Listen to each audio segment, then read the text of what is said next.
आज का पैगाम रूह में दुआ करना।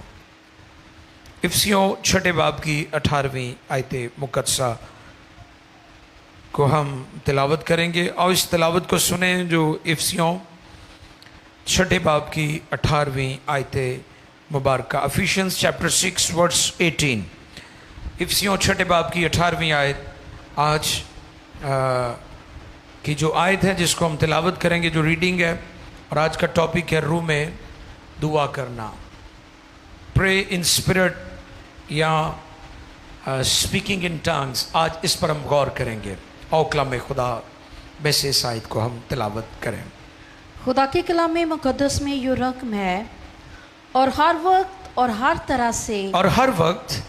तरह से रूह में दुआ और मिन्नत करते रहो, रूह में दुआ और मिन्नत करते रहो, और इसी गर्ज से जागते रहो, कि सब मुकद्दसों के वास्ते बिला नागा दुआ किया करो। मुकद्दस कलाम के पढ़े, सुने, समझे और कबूल किए जाने पर खुदावंद की इलाही बरकत। सब कहेंगे आमीन। जो आयत मुकद्दसा तिलावत की गई है वो इफ्सियों की कलीसिया को लिखे गए पौलुस रसूल के खत में से हमने तिलावत की है। छठा बाब है और 18वीं आयत है। इफ्सियों की कलीसिया इसलिए इफ्सियों की कलीसिया है कि इफ्सस शहर में यह कलीसिया कायम हुई थी और पौलुस रसूल ने अपने दूसरे बशारती दौरे के दौरान इसे कायम किया था। और इफ्सस शहर वही शहर है जहां पर मुकद्दसा मरियम, हमारे खुदावंद की मां, यूहन्ना के साथ बहुत अरसा रही। जब इज़ार सानी शुरू हुई यरूशलेम में तो कलीसिया मूव करके जब मुख्तलिफ एरियास में जा रही थी तो मुकद्दसा मरियम यूहन्ना के साथ इसी इलाका में चले गए। और मुझे और एस्टर को और फैनियल भी हमारे साथ, हमें मुकद्दसा मरियम के घर का विजिट करने का भी मौका मिला है। बहुत ऊंची पहाड़ी के ऊपर वो घर है मुकद्दसा मरियम का।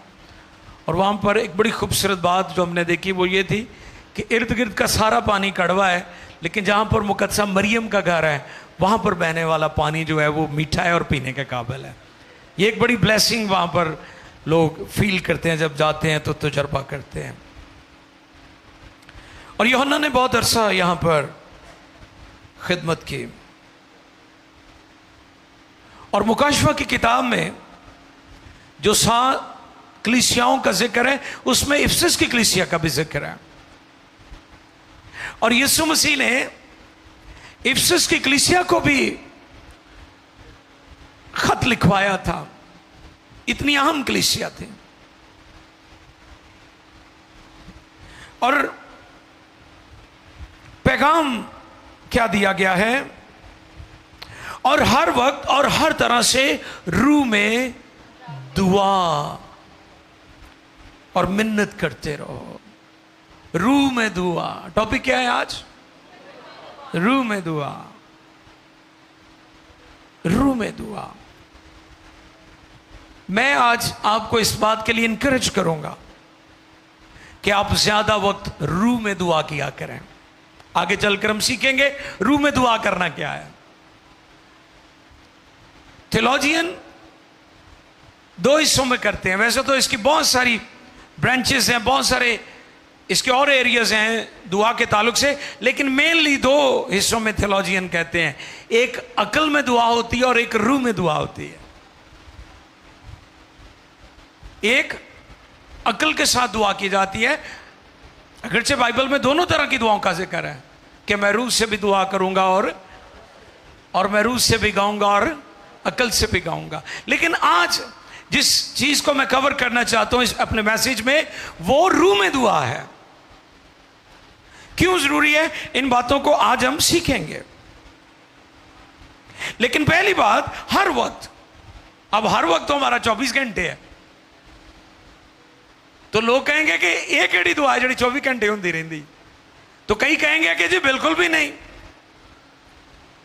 वो जो छोटी दुआ वाले ने, पता कई छोटी दुआ वाले भी एंड तक कहेंगे मेरी छोटी सी दुआ को सुन और कबूल कर, क्योंकि वड्डी करने का शौक नहीं गा,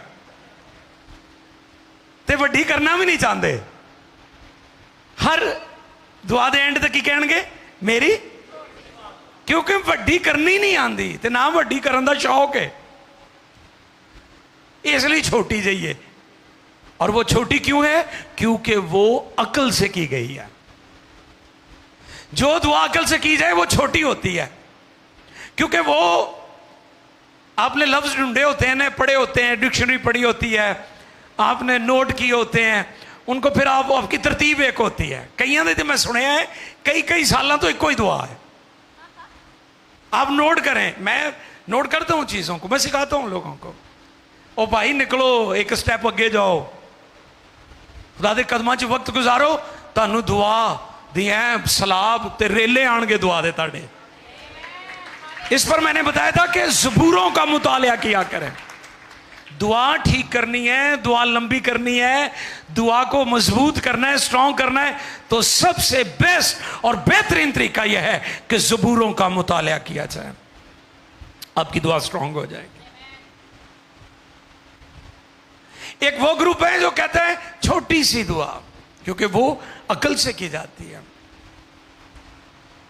एक दूसरा ग्रुप भी है, वो कहता सानू मंगन की लोड़ है, उन्होंने सारा ही पता है।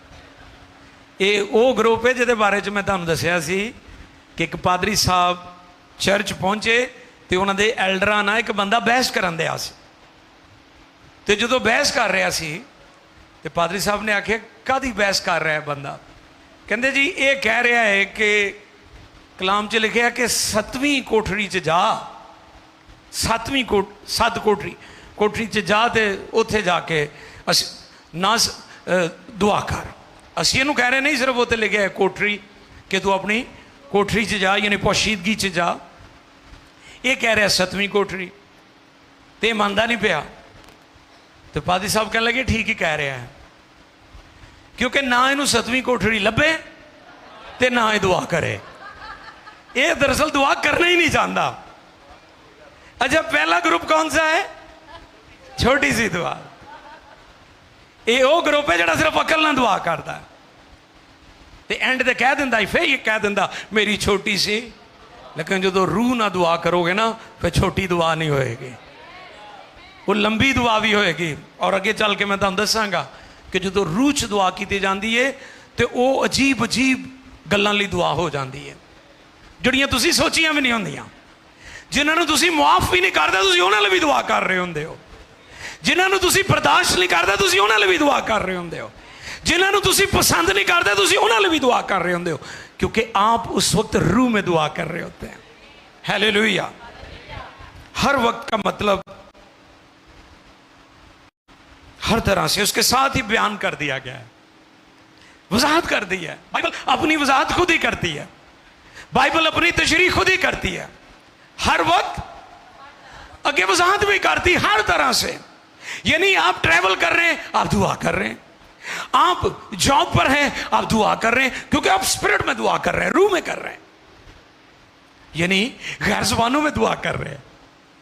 उसके लिए लवाज़मात की जरूरत नहीं है कि आपके पास खास लवाज़मात हो और फिर जी मैं दुआ करांगा।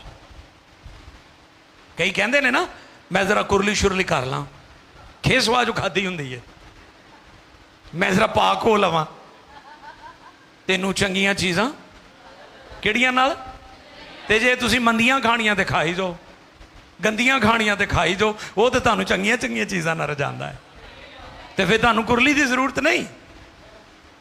तुसीं इस पासे उदों जांदे हो जदों तुसीं मंदे काम कीते हुंदे। बातन दुरुस्त होना चाहिए।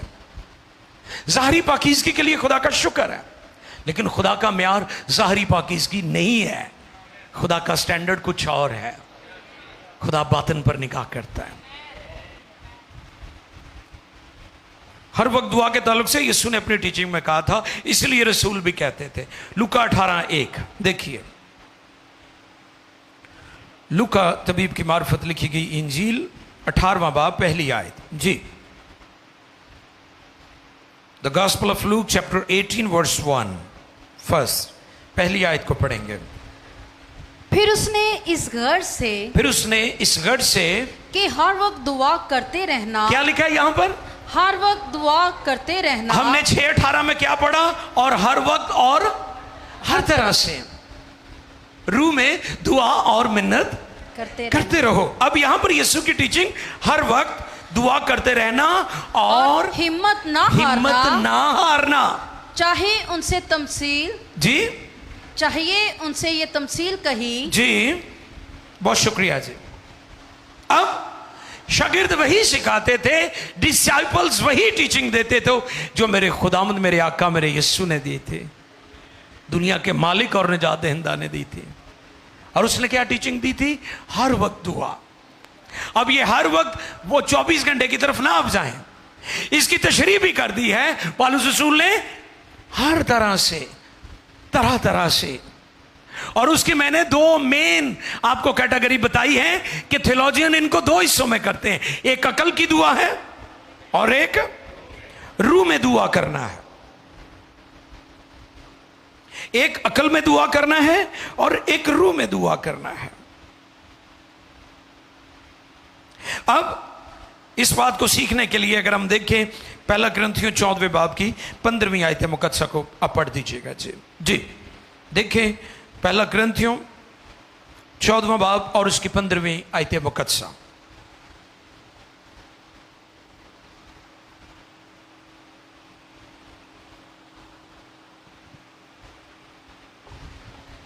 बस क्या करना चाहिए? बस क्या करना चाहिए? मैं रूह से भी दुआ करूंगा। मैं रूह से भी दुआ करूंगा। यानी जेड़े गैर ज़बाना च दुआ करते ने उन्होंने ये पैगाम है, हौसला अफजाई है कि पौलुस रसूल ने खुद ये बात कही है कि मैं रूह में भी बस क्या करना चाहिए? बस क्या करना चाहिए? मैं रूह से भी दुआ करूंगा। मैं रूह से भी दुआ करूंगा और अकल से भी दुआ करूंगा। और अकल से भी दुआ करूंगा। थैंक यू जी।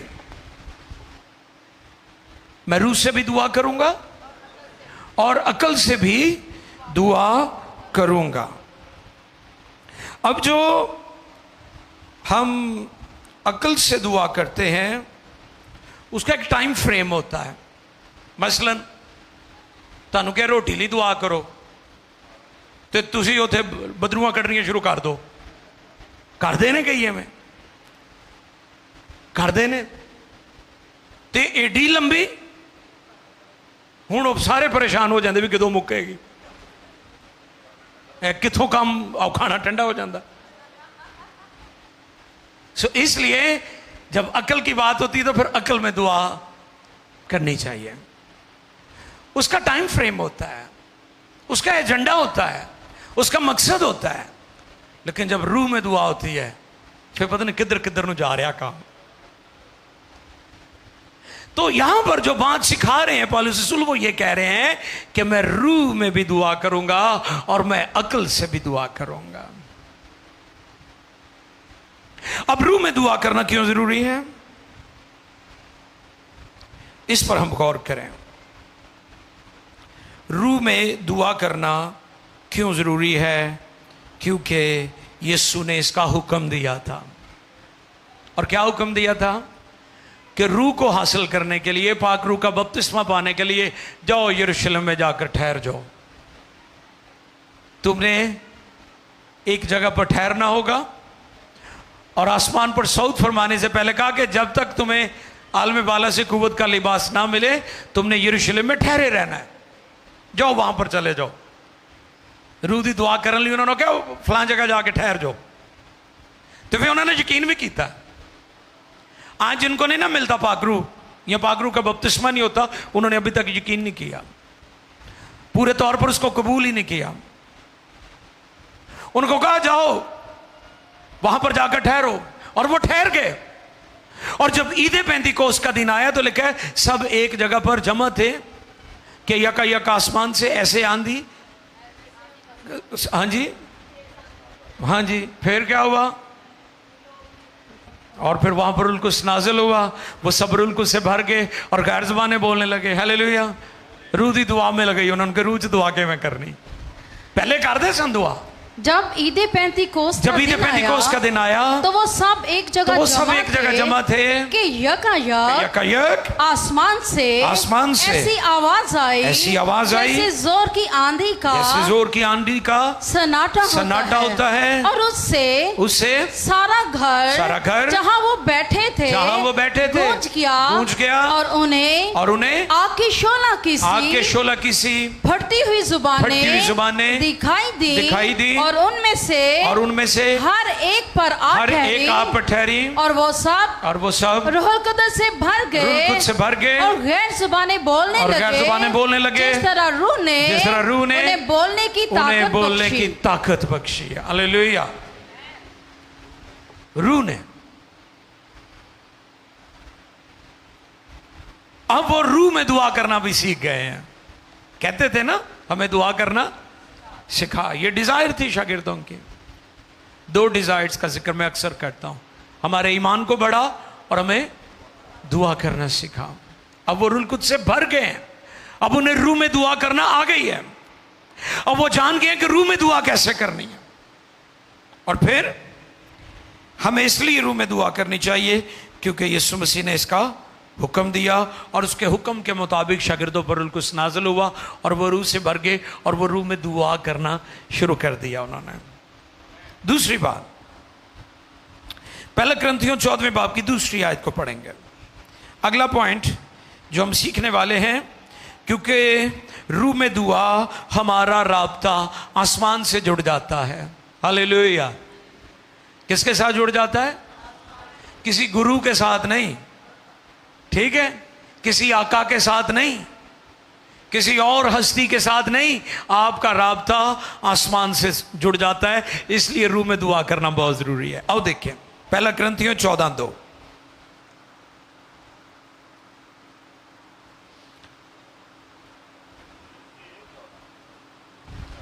हाँ जी 14:2।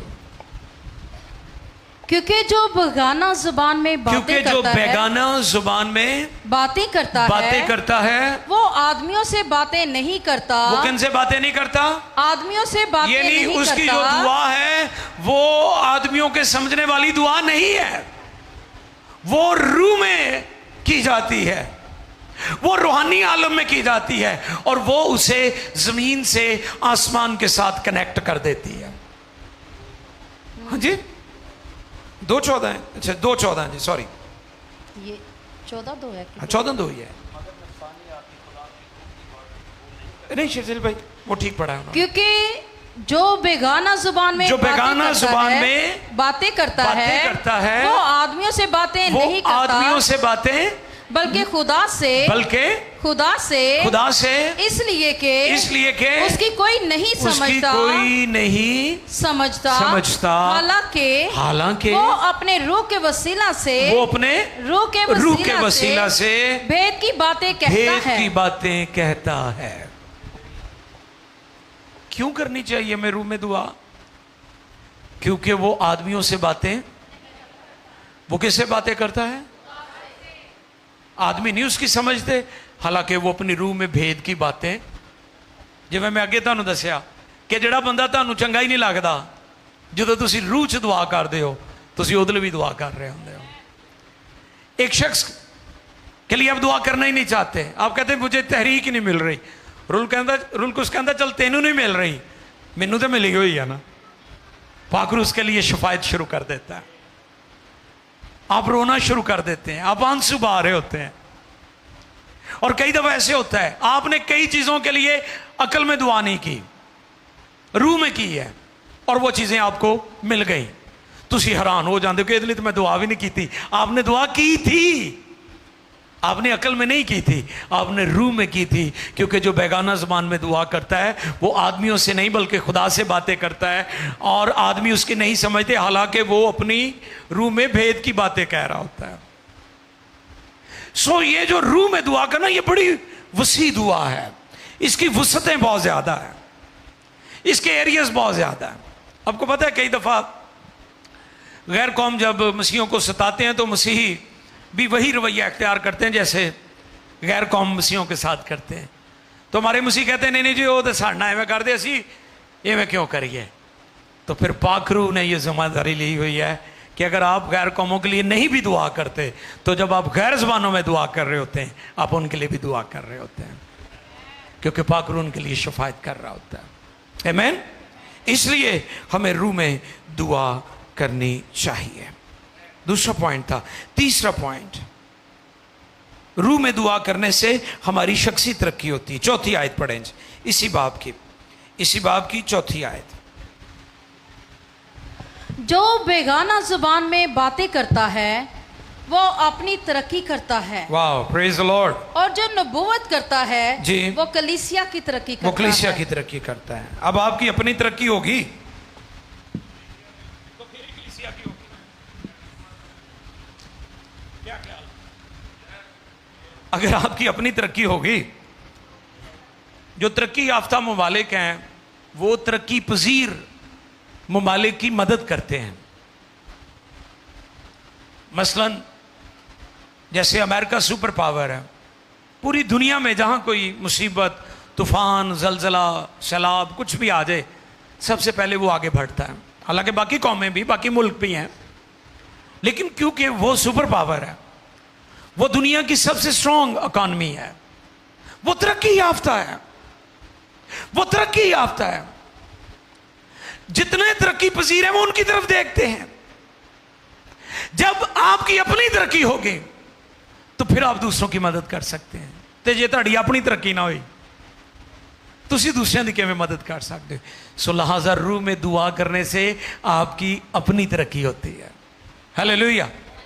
इसलिए मेरी तो कई दफ़ा यह भी डिज़ायर होती है कि हमारे जो वर्शिपर हैं वो गैर ज़ुबानों में गीत गाएं, गैर ज़ुबानों में वर्शिप की जाए, ताकि लोग जब सुने फील करें और उनकी अपनी भी तरक्की हो और फिर उनके वसीला से दूसरों की भी तरक्की हो। इसलिए रूह में दुआ करना बहुत ज़रूरी है, क्योंकि इससे हमारी शख्सी तरक्की होती है। और फिर वही बात जो पहले मैंने बयान की, चौथा पॉइंट है, रूह में दुआ करने से ईमान की तरक्की होती है। जैसे आप गैर ज़ुबानों में दुआ कर रहे होते हैं, रूह में दुआ कर रहे होते हैं, तो खुदा का पाकरू अजीब और बड़े बड़े काम करता है। आप बाद में हैरान होते हैं कि मैंने तो खुदा के से कहा भी नहीं था, दरख्वास्त भी नहीं की थी कि खुदावंद ये हो जाए, इतना हो जाए, ऐसे हो जाए, तो ये कैसे हो गया? वो आपको तो नहीं पता कि आपने दुआ की है या नहीं, लेकिन खुदा का पाकरू आपके ज़रिए से शफायत कर रहा था, उसका जवाब आ गया और इसलिए खुदा ने अजीब और बड़े काम किए। एक और हवाला निकाले, यहूदा का खत है नहदनामा में, उसकी आयत नंबर 20 है। यहूदा का खत है और उसकी आयत नंबर 20। जी देखें कि किस तरह हमारे ईमान की तरक्की होती है। मगर तुम ए प्यारे हो अपने पाक तरीन ईमान में अपनी तरक्की करके। दोबारा पढ़ें जी इसको जरा तहम्मुल से। जी मगर तुम ए प्यारो हाँ जी, अपने पाक तरीन ईमान में अपनी तरक्की करके। हाँ जी, क्या करके? अपनी तरक्की करके और रूहुल कुद्स में दुआ करके अपने आप को खुदा की मोहब्बत में कायम रखो और हमेशा की जिंदगी के लिए हमारे खुदावंद यीशु मसीह की रहमत के मुंतजिर रहो। रूहुल कुद्स में दुआ करके ईमान की तरक्की, रूहुल कुद्स में दुआ ईमान की तरक्की, रूहुल कुद्स में दुआ ईमान की तरक्की। जब आप रूह में दुआ करते हैं तो आपके ईमान की भी तरक्की हो रही होती है। इसलिए हमें रूह में दुआ करना चाहिए। पांचवी और आखिरी बात,